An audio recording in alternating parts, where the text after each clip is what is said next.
ফিরল না রিঙ্কুর ম্যাজিক, লড়াই করেও শেষ ওভারে হায়দ্রাবাদের কাছে হারল পাঞ্জাব।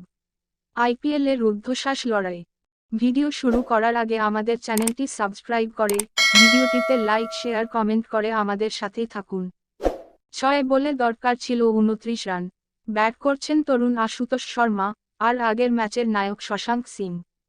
বল করছিলেন অভিজ্ঞ জয়দেব উনাদকাট। প্রথম 2 বলেই তরুণ আশুতোষের ব্যাট থেকে 6। অনেকেই হয়তো ফ্ল্যাশব্যাকে চলে গিয়েছিলেন। 1 বছর আগে ঠিক এই দিনেই অসাধ্য সাধন করেছিলেন কেকেআরের রিঙ্কু সিং। স্বপ্ন দেখা শুরু করেছিল পাঞ্জাব। তবে কি ফের কোনো ম্যাজিক? না, সেই ম্যাজিক হলো না। স্নায়ুর লড়াইয়ে জিতলেন অভিজ্ঞ উদানকাট। আইপিএলের গুরুত্বপূর্ণ ম্যাচে পাঞ্জাব কিংসকে 2 রানে হারিয়ে হায়দ্রাবাদ উঠে এল 6 পয়েন্টে। লিগ টেবিলে আপাতত 5 নম্বরে তারা। আর পাঞ্জাব রয়ে গেল 4 পয়েন্টেই। এদিন টস জিতে প্রথমে ফিল্ডিং করার সিদ্ধান্ত নেন পাঞ্জাব কিংসের অধিনায়ক শিখর ধাওয়ান। শুরুটা খারাপ করেননি পাঞ্জাব বোলাররা। বিশেষ করে অর্শদীপ সিং যেভাবে শুরুতেই হায়দ্রাবাদের একের পর এক উইকেট তুলে নিলেন। ম্যাচের 10ম ওভারে 64 রানের মধ্যে 4 উইকেট পড়ে যায় হায়দ্রাবাদের। তারপর নীতিশ কুমার রেড্ডির ব্যাটে প্রতিরোধ শুরু করে হায়দ্রাবাদ।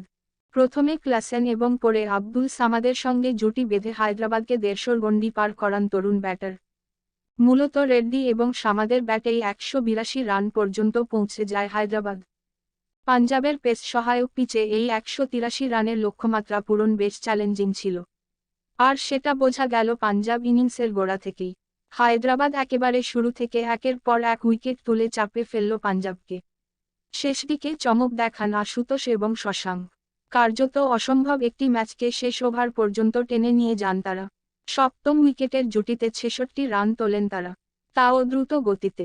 2 তরুণ ব্যাটারের ব্যাতে ভর করে শেষ ওভারে 26 রান তুলল ধাওয়ানের দল। কিন্তু শেষরক্ষা হলো না, হারতে হলো 2 রানে।